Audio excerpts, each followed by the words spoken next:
మీరు కూడా మార్గదర్శులే, అందరూ అధికారులు. మేము ఈ డిపార్ట్మెంట్లో ఉన్న స్కీమ్స్ని ఇంప్లిమెంట్ చేస్తే ప్రాపర్గా మీరు కూడా మంచి మార్గదర్శులే. సో అది సక్రమంగా జరిగితే ప్రతి ఒక్కరు ఏదైతే last person in the queue అని చెప్తాం, ఏదైతే చివరి పర్సన్ ఉంటారో, సో ఆర్థికంగా కానీ సామాజికంగా కానీ ఆయనకి ఇబ్బంది ఉంటాయో వాళ్ళు ఎదగడానికి అవకాశం ఉంటుంది, సమాజం బాగుంటుంది అనేది సీఎం గారి ఉద్దేశం. దీన్ని ముందుకు తీసుకెళ్ళడానికి అధికారులందరూ కృషి చేయాలి. ఎన్టీఆర్ జిల్లాలో అయితే వదిలేదు లేదు. నెగ్లిజెన్స్ కానీ ఎక్కడైనా ఏషాలు వేయడము, నేను నా దగ్గరకు వచ్చి అడిగితే నేను చెప్తాను, మీరు వచ్చి అడగలేదు కదా అందుకు ఇవ్వలేదని ఏషాలు వేస్తే తాట తీస్తా. మీరు వెళ్ళి రైతుల దగ్గర కూర్చొని చెప్పాలి. ఆడియో కూడా ఇప్పుడే టార్గెట్ ఇస్తున్నాను. ఆ తిరువూరు డివిజన్లో ఉన్న ప్రతి ఒక్క విలేజ్కి వెళ్ళి అవేర్నెస్ మీరే కల్పించాలి. మీ స్టాఫ్కి టార్గెట్ ఇవ్వండి.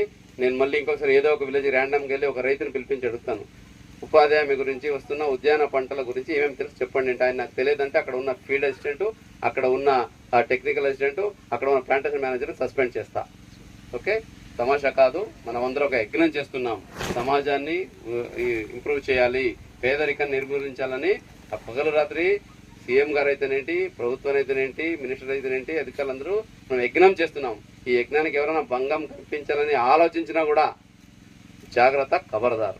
ప్రతి ఒక్కరికి రైతే ముందు మనకి ఇంపార్టెంట్. రైతుకు కావాల్సిన అన్ని రకాల సదుపాయాలు, ఆయనకు కావాల్సిన అవసరాలు, ఆయనకు కావాల్సిన ఇన్ఫర్మేషన్ ఇచ్చి ఆయన ముందుకు తీసుకెళ్లే బాధ్యత మన అందరి మీద ఉంది. దీనికి అందరూ సహకరించాలి. అలాగే